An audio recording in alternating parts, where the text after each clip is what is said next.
not. Only I thought I'd like another cup. I'll run and get some. Don't worry, dear. I'll go. Oh, don't get up, Auntie Syl. It won't take a minute.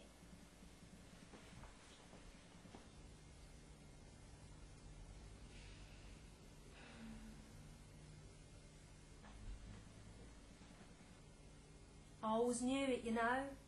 Always knew what? That there wouldn't be a war. Well, I thought there would, I must say. Otherwise I shouldn't have sent Sheila and Joan down to Mrs. Marsh and Dorset. I know you were, dear. Your mother was worried too about Queenie and little Frankie. But I wasn't. Neither was Mrs. Wilmot. Fancy that now. Mrs. Wilmot laughed outright, you know, when the woman came to try on her gas mask. Take that silly thing away, she said. Just like that. The woman was furious. I'm not surprised. It's funny how cross people can get when you refuse to believe in evil. It's rather difficult not to believe in evil, Auntie Syl, when you think of what's going on in different parts of the world just now. If enough people believed in good, none of it would happen. Yeah, but they don't, do they? You remind me of your father sometimes, Vi. You're material-minded. I can't help that, can I? Well, if you don't mind me saying so, I think you can. As far as I can see, facts are facts, Auntie Syl. And if looking at it that way makes me material-minded, well then that's what I shall go on being. You don't understand what I mean, dear. No, I don't. To begin with, what you call facts may not be facts at all. Well, what is it then? Illusion and error. Is an error a fact then? Of course it is, in a way. That's just the trouble, you see.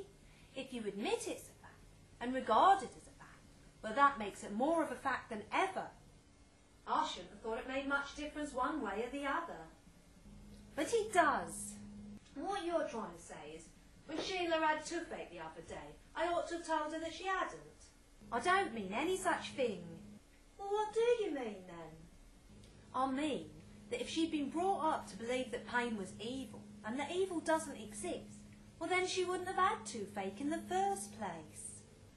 But she'd broken it on a bit of toffee and the nerve was exposed. Nonsense. It's not nonsense, Auntie Syl, it's true. I wish Mrs. Wilmot was here. I'm sure I'm glad she isn't. It shows a very small mind to talk like that, Vi. You should be ashamed. Mrs. Wilmot is a remarkable woman. Sounds a bit silly to me. We will not discuss the matter any further. All right then. Your very life has been saved this moment by the triumph of right thinking over wrong thinking. Well, that's nice, isn't it? I've often thought that Mr. Chamberlain must be a Christian Scientist at heart. Oh, well, let's hope that Hitler and Mussolini are one too, and then we shall all be on velvet. What are you two looking so glum about? We was just talking about Mr. Chamberlain. Auntie Syl says she thinks he must be a Christian Scientist. Might explain a lot. What'd you go and say that for, Vi? You're a very aggravating girl. Sorry. Just because you haven't any faith in anything yourself, you think it's all right to laugh at people who have. I wasn't laughing at all. Don't put your daughter on the stage, Mrs. Worthington. Don't put your daughter on the stage.